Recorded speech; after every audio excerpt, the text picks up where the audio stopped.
ചിറ്റാരിപ്പറമ്പ് പഞ്ചായത്തിലെ കാണിയൂർ, പറമ്പുകാവ്, പന്നിയോട്, ചെന്നപ്പോയിൽ എന്നിവിടങ്ങളിലും പാട്യം പഞ്ചായത്തിലെ വെളുമ്പത്ത്, കാണിയൂർ തുടങ്ങിയ ജനവാസ പ്രദേശങ്ങളിലുമാണ് കാട്ടാനകൾ കൂട്ടത്തോടെ ഇറങ്ങിയിട്ടുള്ളത്. കാർഷിക വിളകൾ, വീടുകൾ, കുടിവെള്ള പൈപ്പുകൾ എന്നിവ തകർക്കുകയും ലക്ഷക്കണക്കിന് രൂപയുടെ കാർഷിക വിളകൾ നശിപ്പിക്കുകയും ചെയ്തു. കാട്ടാനകളെ പേടിച്ച് സ്കൂൾ, അംഗനവാടി എന്നിവിടങ്ങളിലേക്ക് കുട്ടികളെ അയക്കാൻ രക്ഷിതാക്കൾ ഭയപ്പെടുകയാണ്.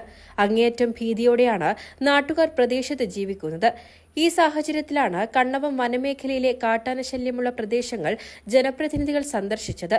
എംഎൽഎമാരായ V K Sanoj, P K Praveen എന്നിവരടങ്ങിയ സംഘമാണ് ചിറ്റാരിപ്പറമ്പ് പാട്യം പഞ്ചായത്തുകളിലെ കാട്ടാനശല്യമുള്ള പ്രദേശങ്ങൾ സന്ദർശിച്ചത്.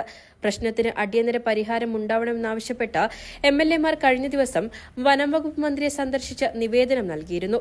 ആറളം വനമേഖലയിൽ ചെയ്യുന്നതുപോലെയുള്ള ഇടപെടലുകൾ ഇവിടെയും നടത്തുന്നതിനും ജനങ്ങളുടെ ജീവനും സ്വത്തിനും വലിയ ഭീഷണിയായ ആനശല്യം പരിഹരിക്കുന്നതിനാവശ്യമായ അടിയന്തര നടപടി സ്വീകരിക്കണമെന്നും എംഎൽഎമാർ വനംവകുപ്പ് മന്ത്രി ഷിബു ബേബി ജോണിന് നൽകിയ നിവേദനത്തിൽ ആവശ്യപ്പെട്ടു. Pattiam panchayat president K P Pradeep Kumar, Kannavam range forest officer Sudheer Naroth, beat forest ഓഫീസർമാരായ K Shaiju, T K Ratheesh, Chittariparamba panchayat മുൻ പ്രസിഡന്റ് വി ബാലൻ എന്നിവരും നാട്ടുകാരും സംഘത്തിൽ ഉണ്ടായിരുന്നു.